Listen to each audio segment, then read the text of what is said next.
അളിയ കുറച്ച് കഴിച്ചാൽ അല്പം ധൈര്യം കിട്ടും. കുറച്ച് കഴിച്ചാൽ പിന്നെ കുഴപ്പമില്ല, കഴിക്കാം. കുറച്ച് കട്ടൻ ചായ കൊണ്ടോ. തൊണ്ട കടി. പിന്നെ മുഹൂർത്ത സമയം ഇനിയുണ്ട്. പെണ്ണിനായിട്ടൊക്കെ എന്താ സംസാരിച്ചിരിക്കാം. നാണം ഒന്നേ. അമ്മാവോ, ഓ ചെറുക്കന് നാണം. ചെറുക്കന് പോടാന്നോ? കല്യാണം കഴിഞ്ഞിട്ട് പോയാ എന്ന് പറ. എടാ ടോറാ പൂച്ചി.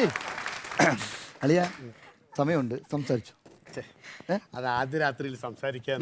ആദ്യ രാത്രി നീ കുറെ സംസാരിച്ച്, അതിന് സമയം കിട്ടൂല അളിയ. ഒരു കാര്യം ചെയ്യ്, പേരെങ്കിലും ചോദിച്ചങ്ങ് ചുമ്മാ മിങ്കിളിങ് അവിടെ ഇറക്കാം. ചോദിക്കട്ടാ? ചോദിക്കും. ചോദി. അതെ പെണ്ണേ. ഞാനല്ല, അതാണ് പെണ്ണ്. അതെ, എന്താ പേര്? എന്റെ പേര് തങ്കോമി. അന്നത്തെ പേര്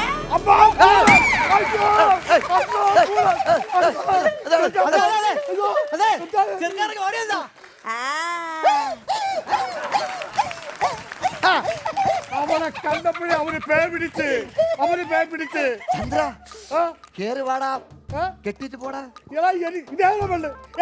അടാ നീ കെട്ടാൻ പോണ പെണ്ണ. ഞാൻ കെട്ടാൻ പോണ പെണ്ണ ഇവളല്ല, അപ്പുറത്തേക്ക്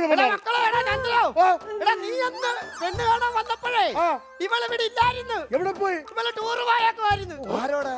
ആരുടെ കൂടെ ആണേലും പോയാ പോരെ. നീ വരുമ്പോ ആരെയും ഒന്ന് കാണിക്കണ്ടേ? അതിനാ ഇവിടെ ചേർത്തി അവളെ കാണിച്ചത്. എനിക്ക് അവളെ മതി. സന്തോഷേ, എന്തുവാണ് അവൻ പറയുന്നത്? ഇവളെ മാത്രം പോരാ, ഇവളെ വേണോ? രണ്ടുപേരെ കൂടെ വേണമെന്നോ? ഓടാ പറ്റി. ഇവളെ കല്യാണം കഴിഞ്ഞ് ഞാനാണ് കെട്ടിയത്. 2 പിള്ളേരുണ്ടോ? എനിക്ക് ഇവളെ മതി. ഇനിയിപ്പോ എന്താ ഇവിടെ ഇത്? എനിക്ക് പെണ്ണിനെ വേണ്ട. എന്റെ അണ്ണനെ ഞാൻ തന്നെ വിളിച്ചു. ബാക്കി എല്ലാരും